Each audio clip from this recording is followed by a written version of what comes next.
The last late-night subway car. 3 men. 1 knife. Riku's mother pinned against the door. Riku, don't. Just give them the money. Shut up, old lady. We're not here for cash. We're here for the Hebigumi's blood. Riku threw himself in front of her. And then, his left arm burned as if the skin had caught fire. The black ink of his snake tattoo writhed, surged up his shoulder, and coiled around his right fist. He didn't think, he punched. The impact cracked the air like a thunderclap. What? What are you? That tattoo? It moved? The snake now rested on his right arm, its eyes glowing venom green. The gang leader scrambled backward. This isn't over, brat. The Hebigumi's debts follow you to the grave. My arm. The snake wasn't just ink. It was alive. At the hospital, Riku sat motionless, his mother asleep in the next room. The snake on his arm had gone still again. It moved like a living thing. It gave me power. But why? 3 years ago, in his grandfather's studio, the needle had first pierced his skin. This is the heavy crest, a snake that never dies. It will protect you when I am gone. Now, Riku searched the internet for Hebigumi. The results chilled him. Assassinations, revenge killings spanning decades. Riku, I should have told you. Your grandfather was a powerful man in the Yakuza. Many wanted him dead. She spoke of a past she had tried to bury. A debt that had no end. They weren't after money. They were after our bloodline. After me, Grandpa knew. He put this thing on me knowing this day would come. He owes me the truth. Tomorrow, I am going back. Before sunrise, Riku was on the outdoor court. The snake tattoo itched like a second heartbeat. He launched the ball. His sprint blurred the asphalt lines. Faster than any human should move. Faster. Sharper. My body knows exactly where the rim is before my eyes find it. He jumped for a dunk. The snake awoke, green flames licking up his arm. The backboard exploded into a rain of glass. A janitor yelled. Riku spun, fist cocked, the snake hissing for a target. He locked his own arm, trembling. For half a breath, I didn't see a person. I saw a threat, and the snake wanted to strike. He fled into the locker room, gasping, his reflection showing those venom-green eyes staring back. This power has its own hunger. It doesn't ask, it takes. I am not its master. I am its vessel. I can't face Grandpa until I know what this thing really is. Until I can stop it myself. Riku pressed his forehead to the cold mirror. The snake settled, but its silence felt like a threat. Riku pushed open the studio door. Incense smoke curled around him like a ghostly hand. Grandpa, my tattoo came alive. It nearly killed someone. Tell me the truth. Kenji slid a faded photograph across the table. A young woman, murdered by the Hebigumi's rivals decades ago. The ink is cursed, Riku. My blood, Shinto prayers. But I swear, the attack was not my doing. His hand trembles. He's sweating. Every word feels like a door slamming shut. While Kenji went for tea, Riku searched the drawers. A leather journal page caught his eye. Awakening Protocol. Awakening Protocol. Written a week before. You knew they were coming. You wanted this to happen. That's not what you think. It was for a client, a blessing ritual, nothing more. Hebe ink transfer.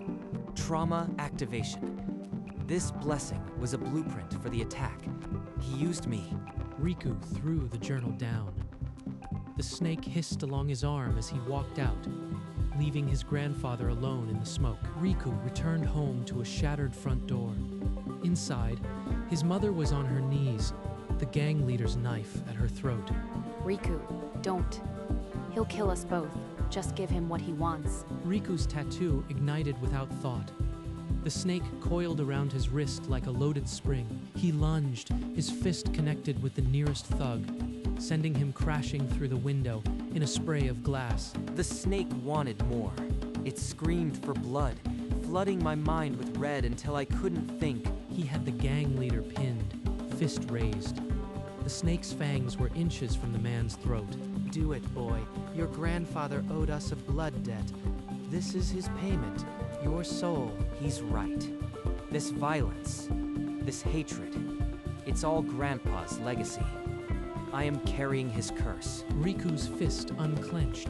The gang leader scrambled out, his laughter echoing as the car peeled away. I nearly killed a man. I am becoming a monster. I have to see Grandpa again, before this thing consumes me completely. Riku stormed back into the studio. He slammed the leather notebook onto the table, its pages fluttering open to the protocol. No more lies. You wrote this. You sent them after us. Admit it. Yes, I did. I had to. The Hebigumi would have killed you both eventually. I forced the tattoo awake to prepare you. I am dying, Riku. Cancer. Weeks, maybe days. This was my last gamble to give you the strength I never had. A flashback. Kenji, decades younger, tied to a chair in a dark room. A rival's blade. A woman's scream, Riku's grandmother, murdered before his eyes. I poured my soul into that ink. My pain, my prayers. It's a curse and a blessing. It will protect you when I'm gone. You used Mom as bait. You put her in danger just to test your experiment on me. I made sure she would be safe. The gang was only meant to scare you, not kill. I've watched over you both from the shadows. He's dying, but he still manipulated everything. He's a monster, and yet he's my grandfather. Riku turned and walked out. The snake on his arm coiled tightly. As if it too felt the weight of the betrayal, Riku locked the locker room door. He scraped the tattoo with a blade. The skin healed instantly, the ink mocking him. It's fused to me. Grandpa's curse can't be cut away. The next day, Coach Tanaka found him in the empty gym, shooting alone with dead eyes. Riku, I've seen fire in you lately, but it's burning you up. Talk to me. I can't control it, Coach. The anger. It makes me someone I don't recognize. Then put that anger into the game. The national qualifier is next month. Let the court be your release. Release. Not destruction. The court. The only place my body makes sense. Riku nodded, grabbed a ball, and took his first shot. The snake pulsed slow, dark green. If I can't cut it out, I'll drown it in sweat and adrenaline. He stayed until midnight, each dribble a heartbeat. The tattoo stirred, but did not strike. At dawn, Riku's mother called. Her voice cracked. Kenji is fading fast. You need to come. I don't want to see him. But if I don't, and he dies, I'll never forgive myself. He entered. The room smelled of antiseptic and regret. Kenji's hand lay still on the white sheet. Riku, you came. The snake is hungry, isn't it? I need to tell you the truth of its curse. The Hebi ink demands a death. If you don't sacrifice an enemy, it will sacrifice you, or someone you love. I bound part of my own soul to cheat it, but I am almost gone. Soon, the debt will be yours to pay. So I have to kill someone. That's your protection, to turn me into a murderer. Number, I hoped you'd find another way. The snake can be satisfied by more than blood, by glory, by purpose. Please, break the cycle. Glory? The snake feeds on violence. If I don't kill, it'll kill me. There's no third option. Riku fled the room, his arm burning. The countdown had started. The snake's hunger was no longer a distant threat. It was a deadline, 3 days before the qualifier. A burner phone buzzed in Riku's locker. A photo of his mother, bound and gagged. The abandoned pier, Brat. Come alone, or she swims with the fishes. Time to pay your grandfather's debt. Riku arrived to the smell of salt and rust. His mother was tied to a chair, the gang leader's knife gleaming. The tattoo erupted. Riku moved like a viper, breaking the first thug's arm before he could scream. The leader held the knife to his mother's throat, laughing. Do it, boy. Become the killer you were born to be. The snake screams for his throat. But if I kill him, I prove Grandpa right. I become the curse. What's the matter? Kenji's little monster finally grew a conscience. Riku's fist unclenched, then reformed into a spear. Not to kill, to shatter. The punch connected with the jaw, not the throat. The leader crumpled, unconscious but breathing. Riku tore the ropes, pulling his mother into his arms. Sirens wailed in the distance. I didn't kill him. The snake. It's restless, but it didn't consume me. It can be channeled, fuel for something else. The championship. The national championship arena buzzed with tension. Riku's team faced the undefeated Serpents. Heard your family's dirty laundry aired in court. Your grandpa's a real piece of work. The snake flared on his arm. His dribble faltered. He drove hard, but the rival fouled him, flagrant. Riku's fist cocked back. The snake hissing. Riku, remember what we talked about? Control. Riku froze, the snake quivering. He let out a breath and walked away. At halftime, they were down by 6. The locker room was silent. That punk is baiting you. The snake only wins if you lose control. Trust your own strength. He's right. I've been fighting the snake, not using it. I need to let it flow through the game, not against it. Riku nodded. When he stepped back onto the court, his eyes were calm green. The snake settled, awaiting the command. The second half was a different beast. Riku moved like water, each pass slicing through the Serpent's defense. I can feel it, the snake flowing with me, not against me. Every pass, every cut, it's part of my body. They clawed back from a 6-point deficit, the crowd roaring with every basket. The rival captain's face twisted. He charged at Riku, elbow first. The snake shrieked, lashing up his arm. Come on, freak. Show everyone the monster you really are. Riku's vision flickered red, but he clenched his fist, and instead of a punch, he launched the ball, a perfect arc. His teammate caught it mid-flight and slammed it home. Alley-oop. The gymnasium erupted. The scoreboard flickered. Tie game. 12 seconds left. Riku, last play. The ball is yours. Make it count. 12 seconds. The snake is calm. It's feeding on this moment. Glory, not blood. I can do this. The inbound pass. Riku caught it with 8 seconds on the clock. He exploded past the rival, the snake burning green on his right arm. At the free throw line, he launched himself into the air. The ink came alive, a spectral serpent spiraling from his shoulder to his wrist. As he cocked the ball back, he slammed it through. The backboard glass shattered into 1,000 green-lit shards. For a heartbeat, he hung on the rim. The snake's jaws opened, roaring into the silent arena. It's not hungry anymore. It's at peace. The buzzer screamed. His teammates swarmed him, lifting him high. On the scoreboard, the final numbers. Their championship. Riku looked at his arm. The snake had settled, perfectly still, coiling around his forearm like a guardian. Riku burst through the hospital doors.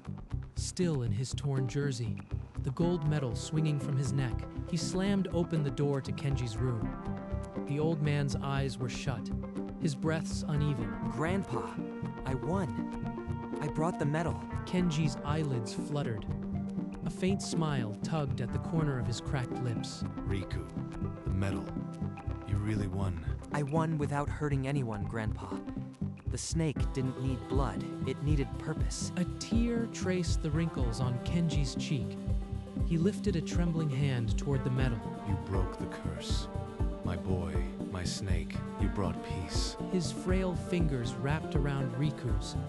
The monitor beeped erratically, but Kenji's smile held. The snake on Riku's arm pulsed once, a soft green, then faded into perfect stillness. Riku, I was a fool, a scared old man. But you became what I couldn't. Promise me. Become a true Hebi, not a killer, a protector. Use the snake to guard others. I will, Grandpa. I'll carry the snake, but as a symbol of peace. I promise. Kenji's eyes closed. A final breath escaped his lips. The monitor flatlined with a long, steady tone. The snake on Riku's arm went cold, then still, a perfect, intricate black mark. Never to move again, Riku pressed his forehead to Kenji's hand, his shoulders shaking with silent sobs. The nurse entered, her steps faltering at the sight. She placed a gentle hand on Riku's back. Outside the window, a single cherry blossom drifted past, a ghostly image of Kenji smiling beneath the tree. He's gone, but the snake isn't a curse anymore. It's a legacy. I'll make him proud. Riku straightened, still holding the medal. The snake was now a permanent mark of the Hebi, a protector's vow. A week later, under cherry blossoms, they laid Kenji to rest. Riku bowed low before the grave, his mother's hand resting on his shoulder. The snake is still now. Not dead, just at peace. Like you, Grandpa. Cherry blossoms drifted onto the fresh mound of soil. A gentle farewell. Afterward, Riku walked alone to Kenji's studio. The incense had long since burned out. Everything was as he left it. The ink pots, the tools, the faint smell of smoke on the low table. An envelope. His name in Kenji's worn handwriting. He unfolded the letter. Riku, I leave you my studio and my tools. Become the Hebi I could not. Protect others. Carry the name with honor. This is my final wish. I will. I'll take the needle, and the name Hebi will stand for a shield, not a curse. He opened the leather tool case, the old wood warm under his fingers. These hands once held pain and redemption. Now they'll hold creation. He lit a stick of incense at the small shrine, bowing his head to Kenji's photo. He unrolled a sheet of synthetic skin and pulled the lamp closer. The snake on his arm pulsed once, a gentle green, as if giving permission. Each needle stroke, a promise. I will not let the ink be a scar. It will be a shield. His first lines were shaky, but he didn't stop. Hour by hour, a shape emerged, a simple snake, coiled and calm. He placed the championship ball on the shelf next to the tattoo machines, a small smile on his face. He picked up the machine again and began the next sheet. The Hebi would be reborn through his hand. 2 years later, Riku's studio was a haven of ink and incense. Walls covered in protective snake designs. He worked with steady hands. The black snake on his forearm, a permanent silent mark of his vow. The door chimed. His mother entered with a bag of onigiri. You still wear that old jersey sometimes. Grandpa would be proud. The snake is his legacy now. It doesn't need blood, only purpose. Every tattoo I give carries that. He glanced at the championship medal, dangling from a hook near the station, right beside Kenji's old photo. You kept the medal all this time. Proof that we choose what the ink becomes. Grandpa knew that, in the end. A young woman entered, nervous, looking at the snake designs on the walls. Can you do a snake tattoo? I want it to protect my son. Her voice trembled with hope. Riku nodded solemnly. He mixed the ink as Kenji taught him. Ash from the shrine, a drop of blessed water, and a whispered prayer. The snake on my arm was born from a curse, but I turned it into a shield. This one will be a protector from its first line. He lit a fresh incense stick. The smoke curled around the needle, and the black snake on his forearm seemed to inhale. The needle touched her skin. With each stroke, he murmured the old Hebi blessing, a vow, etched in ink. You feel that warmth. It's the blessing settling. It will guard your son, just as mine guarded me. The small snake took shape. As Riku wiped away the excess ink, his own tattoo glowed, a brief approving pulse of green. The client gasped, not from pain, but from a sudden, peaceful warmth spreading through her. Grandpa, I passed it on. Not your curse, your blessing. The Hebi protects again. He wiped his hands, steady now. The snake on his arm had gone quiet, truly permanently still. He smiled, the first unburdened smile since Kenji's death.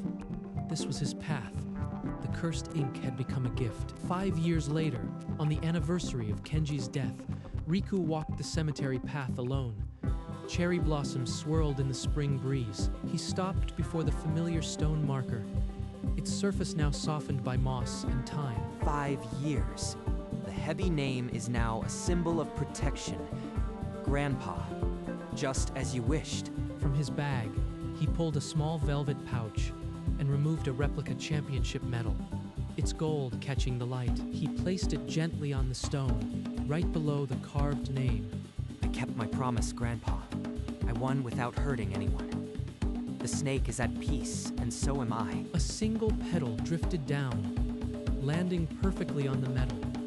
In the distant sunlight, the faint outline of Kenji's smile seemed to linger. He's still watching.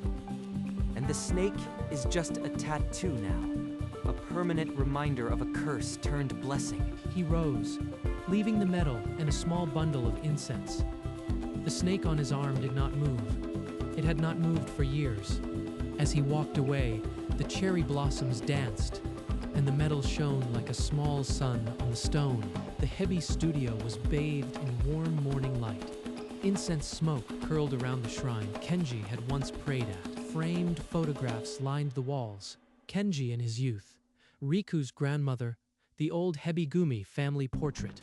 The championship medal hung on a hook below them, next to a sketch of the snake tattoo that had changed everything. Riku lit a stick of incense, bowed, then turned to his workstation. His hands, once fists, now held a tattoo machine with practiced ease. These hands broke a backboard. Now they create shields. Grandpa would laugh. He glanced at the snake tattoo on his forearm. Static black lines, no glow, no hunger, just art. A soft chime signaled the next client.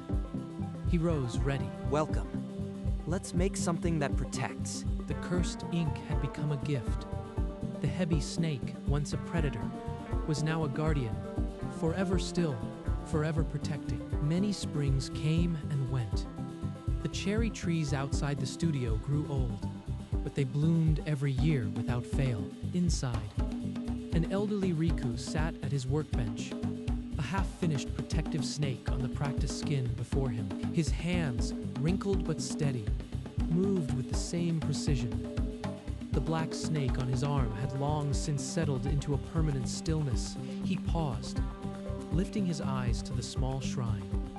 Kenji's photograph had yellowed, but the incense he lit each morning still curled upward. Above it, the championship basketball and the gold medal hung side by side, dusty but never forgotten. I kept my promise, Grandpa. The heavy didn't become a killer. It became a shield. He turned back to his work, the needle humming softly. Outside, cherry blossoms drifted past the window. The black snake tattoo, once alive with rage and hunger, was now only ink. A beautiful, intricate mark of a curse turned into a blessing. A breeze carried a single petal through the open door. It landed gently on the practiced skin, like a final blessing, and Riku smiled, knowing the heavy would protect many more after he, too, was gone. The studio remained long after Riku's hands had stilled. His tools, his shrine, his sketches, all untouched, waiting. A young apprentice now prepared the ink each day, following the rituals Riku had recorded in worn leather journals. The black snake design hung on the wall, not a symbol of danger now, but of guardianship. Clients came seeking that protection. A young mother sat in the chair, her shoulder bared.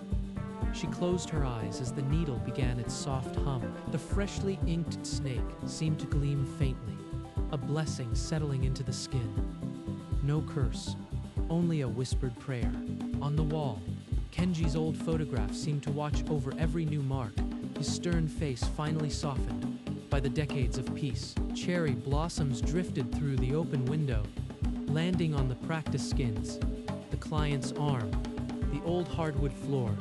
The championship medal still hung beside Kenji's old tattooing certificate, twin testaments to a life that had broken every curse. And outside, beneath the oldest cherry tree, a simple stone bore the names of two who who had given everything for this peace. The heavy snake was no longer a curse, no longer a memory of blood. It had become a promise, etched in ink and carried forward by every hand it guided.